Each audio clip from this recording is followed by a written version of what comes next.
Have you ever met a person who radiated evil? What were they like? Part 2.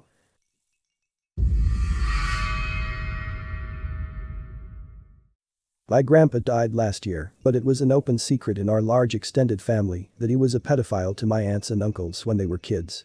He had 9 kids, and most of them refused to talk about my grandpa's abuse, but you hear things now and then. He was genuinely terrible.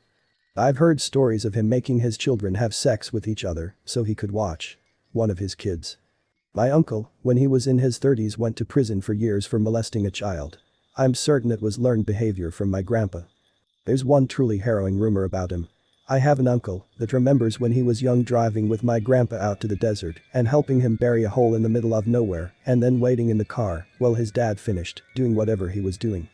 About that same time he thinks he remembers a kid in the area they were living going missing. These memories came to him decades later as an adult, and even he admits they could be misremembered. But it's still creepy as hell. There are many other stories. But even before hearing these rumors, I always felt uncomfortable around him. The dude was such a creep, and his wife, my grandma, is just as creepy. She knew about the abuses. As a side note, my brother had a couple interactions with him that are interesting.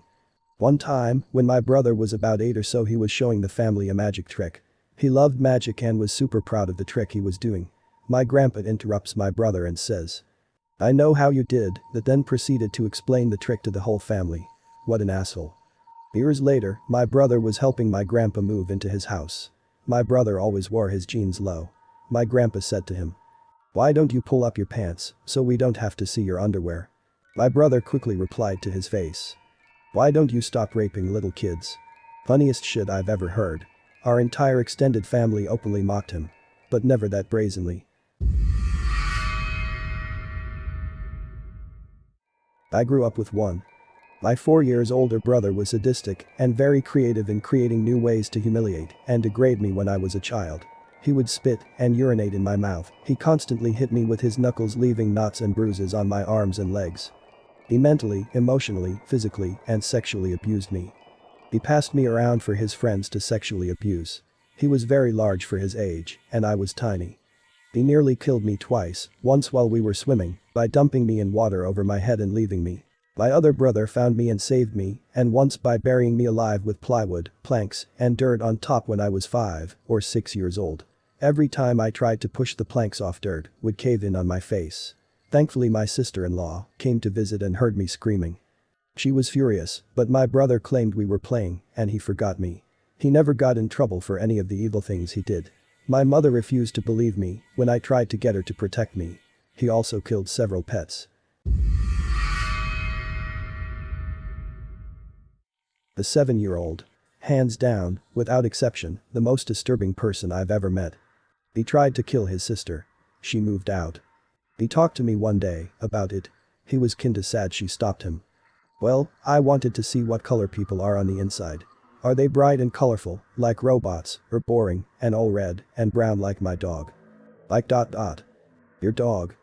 I killed my dogs, he says. I waited until they went to sleep and then stabbed them. I took it outside and looked at what color it was inside. Just boring colors. I took it apart and I put some pieces on the fence and put the skin on the fence too. Dude, that's no okay. Don't you feel bad? Why would I feel bad? I wanted to know. Mom always gets me a new dog anyway. Always? That's... Oh yeah, I mean, this was the first time I saw the insides of one, but I've had 3 so far. She'll get me a new one. Sure as shit, few days later, I was dropping him off at daycare and Mom had a surprise. A brand new puppy. This kid played with other kids by trying to cut their throats with toys or shooting them in the head playfully. Yeah, that kid was pure evil. No remorse. No feeling. No empathy. He's the purest form of evil I've ever directly met. My old boss. This is a long one. I was an independent contractor, and he was taking advantage of my want to build time for licenses and also my need for money after getting out of college. At first this guy was super cool and fun to work for. Then he started saying, "You owe me for this is." He would tell me he would force me to wash the airplane for no pay since he was helping me. Then he started working with the airport manager to set up minimum standards for the airport. He was literally trying to build a monopoly. After he set up these minimum standards, he needed someone to be at the office from 8 to 5 every day. Well, him and his wife didn't want to be there, so I needed to be there according to him. Again, I'm an independent contractor and couldn't charge if I wasn't meeting with someone. Shortly after that, I started putting in time off. Again, being an independent contractor, I only get paid for meeting with someone, so I would wait for a week in advance to see what day I had no one. When he noticed, he would unblock my time and call me and say, "I need you to put in 1 month advance because that's what every other job requires." I was dumbfounded and was like, but I'm supposed to control my schedule as a perk of being a contractor. But nope, I was in the office 7 days a week, 8 to 5 with no pay. After that, I had something happen at work. It was so small that I didn't even notice. He has his wife call me and tells me this thing happened and wanted to know about it. I said I was unsure of what happened. His wife that informs me that her husband wants me to cancel the rest of my appointments for the day because he needs me available to meet with him after his trip. Still had 3 or 4 hours before he got back. His wife comes out and takes a look at what happened.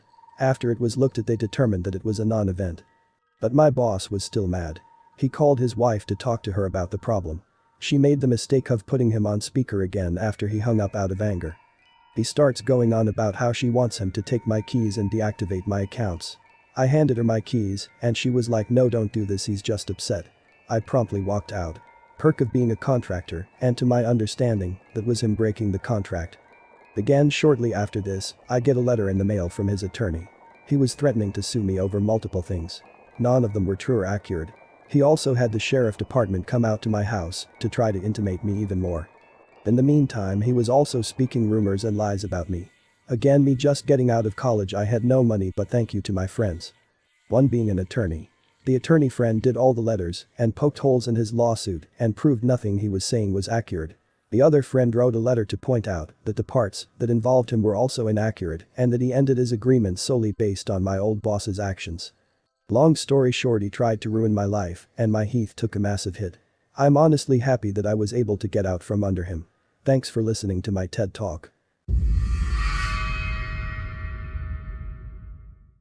Walking my dog. He's about 8 months old at this time and we've had him for 4. Super friendly, total love bug, not an aggressive bone in his body. He's also still a puppy, so super bouncy and playful.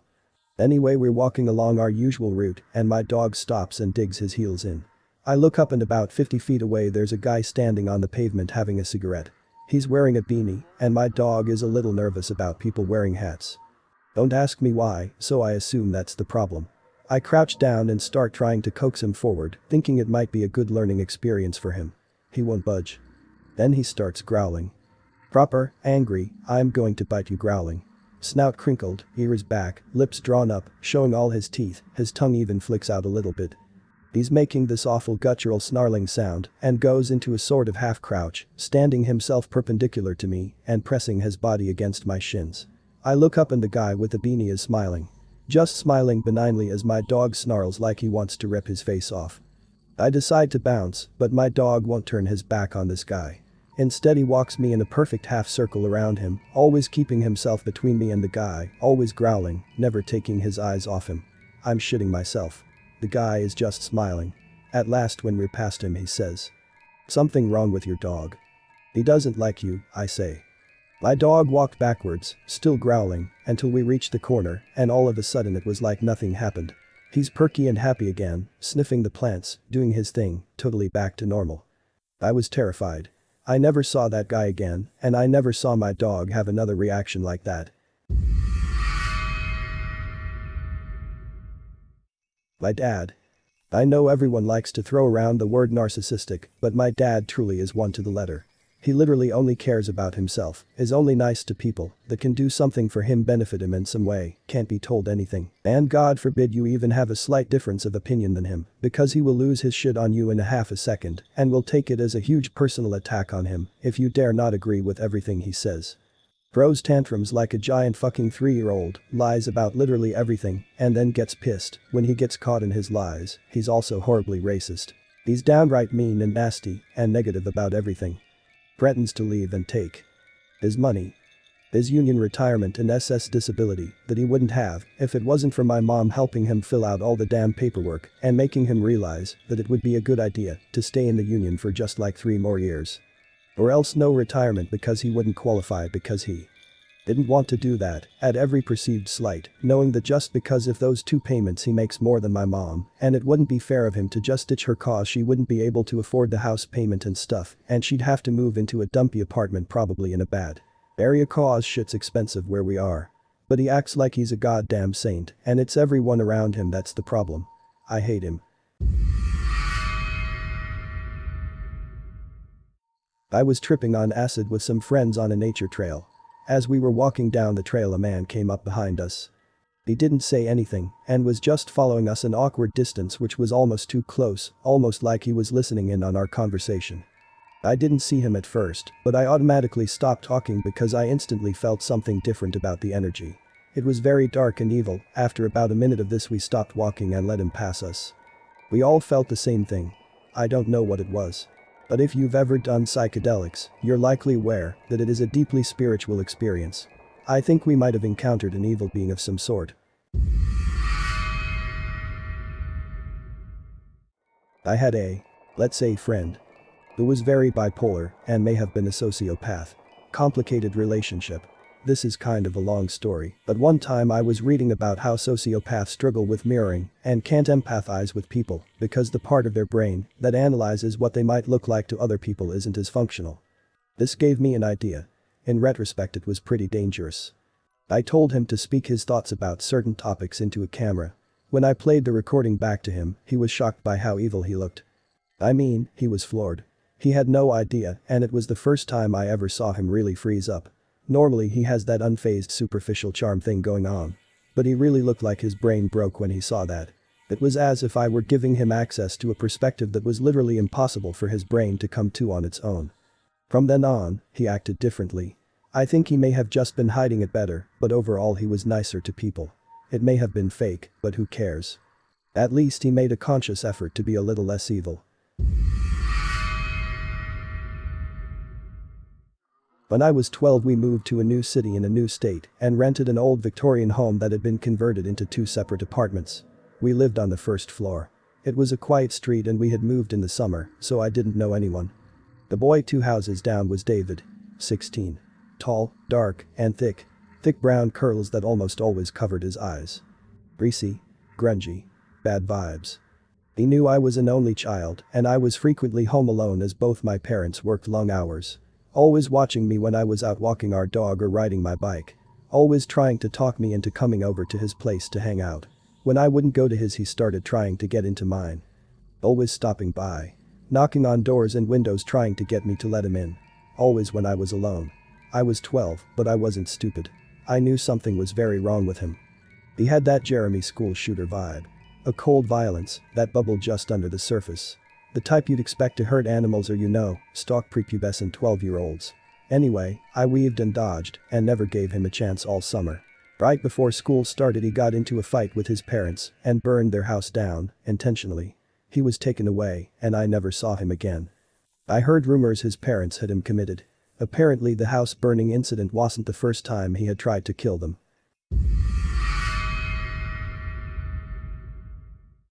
I still think people who just completely lack empathy can simply be terrifying. I respect those with autism or sociopathy that work to function without it, but there are plenty who simply don't care, don't even try. My father is a diagnosed sociopath and has pushed a stroller down a flight of stairs. Well, 2 steps, thanks to the mother, sucker punched a stranger in the back of the head on the bus, is racist and homophobic, sucker punched my mother, tried to strangle someone to death, kidnapped 4 kids, threatened to shoot 5 people, abused countless small animals and I could go on. Yet you meet him, and he puts on this tubby lovable goofball act. No malice, no toughness, no anger. Maybe a temper, but he'll butter you up long before you ever see it. You even slightly mention all this stuff, even if you were the victim yourself, and the story changes to gaslight you. Maybe he knows, and he's maturely sorry, for now, next time he's sorry. But you did awful stuff too, so let's all forgive everything, next time it simply never happened, and someone lied to you. The common trick is sympathy. He can act pathetic to the point that you think you just cracked this mean bully wide open, forced him to repent. And that maybe you can change him now. And he'll ride that, and take as much as he can. What makes it feel so much more evil is he truly makes himself believe it. The lies aren't made to convince you, they're to convince him. Unable to feel bad empathy for hurting others, his only concern is making himself feel better about it all. So you try to corner him into admitting he's a fucked up liar, but to him, he's not lying, ever. And the 2 times he's ever truly been cornered into confessing the lie, he has either coldly walked from the conversation or attempted to strangle them to death. Yes, the first friend I remember having in my life. His name is Mikey. I never knew his last name. Mikey was heartless. He would scare everyone with the Grim Reaper mask. AKA the Scream mask. He locked me in a closet. Which is probably why I have claustrophobia to this day. He kicked my dog across the yard so bad, he began limping. He would also burn ants with a magnifying glass. And kick other cats, even kittens, and dogs, even puppies. He seemed to love abusing animals. He would also randomly vandalize things around him. Aside from his actions, I just had an uneasy gut feeling around him. It was creepy just talking to him. I was so unpopular at the time, I talked to him anyway, but I didn't really enjoy it. He had this eerie smile, and somehow, had enough charisma to make him convincing enough for some people. He was one of those kids you just had to meet. Think of the movie. The good son, the creepy vibe the evil kid in that gives off. It's just an uneasy feeling. By the way, Mikey was only about 8 to 12 years old when he acted this way. I haven't seen him since he was 12 years old. They befriended me, showed me so much attention and kindness. They built a friendship of trust between us as well as my other friends, we even became roommates. Then, she started isolating me from every other friend that I had. She would come home from hanging out with them and tell me that everyone else had been collectively saying horrible things about me. Telling me they said I was too annoying and weird.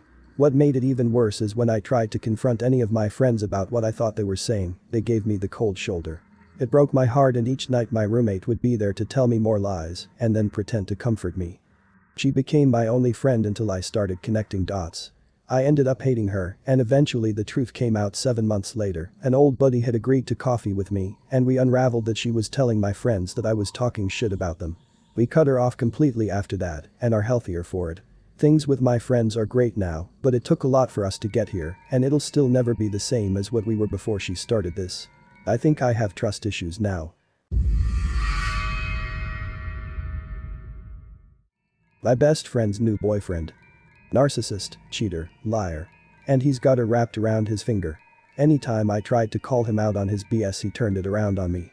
Called me a psycho. Said I was acting like a jealous boyfriend. Sent me petty snaps through her account.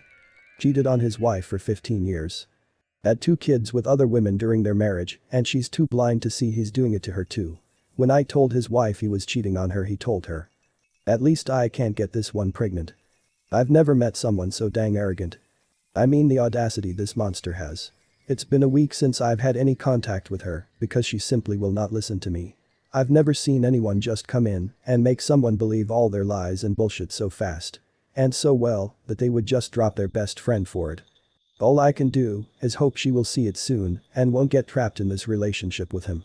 And she's going out with an old friend that supports the relationship, but the same person was cheating on her husband while he was deployed. He ended up having a heart attack and dying, and she's all over social saying he was the love of her life. Like I don't know who is worse, him or her. I was making a painting of the Kingston, New York City Hall, which is next to the hospital and across from the high school. All day long, people were coming up to me to talk, which I was pretty used to, and sometimes even flirt, also used to that. Kids from the school and nurses and EMS from the hospital would stop by to check out what I was doing, etc. It's a diverse neighborhood, all kinds of people, all different shapes, ages, and colors. All fine, no sweat, I love all of it. Then this one guy came up to me. Very big black guy in flowing red pants. Again, all fine, no big deal. "Hi, there," says I. "Oh, you're so pretty. What's your name?" "You're so pretty. I like your painting. Where do you live?" Every hair on the back of my neck was standing on end before he even asked my name. I don't mean in the standard "you creeper" way, I mean in the fight or flight get out now kind of way. I have never, before or since, felt this way about anybody. Ever. Just cold certainty that this was a bad man. So I shined him on. Polite but a little spacey and ditzy. When he asked my name I said, "Jen," and nothing more. When he asked where I lived, "South of here." When he finally got bored and left, I threw my easel, paint box, and canvas into the trunk and drove in strange and torturous backtracking ways before heading home, completely freaked out. The following Monday, his face was on the front of all of the newspapers across the region. Pendle Francois. A couple of years later, I met a woman who'd been in classes with him at the local community college. I described the encounter and the red pants and she said, "Yup. That was definitely him." Thanks for watching. If you liked the video, please drop a like, and to stay up to date with my latest videos, make sure to subscribe to this YouTube channel by clicking the button under this video.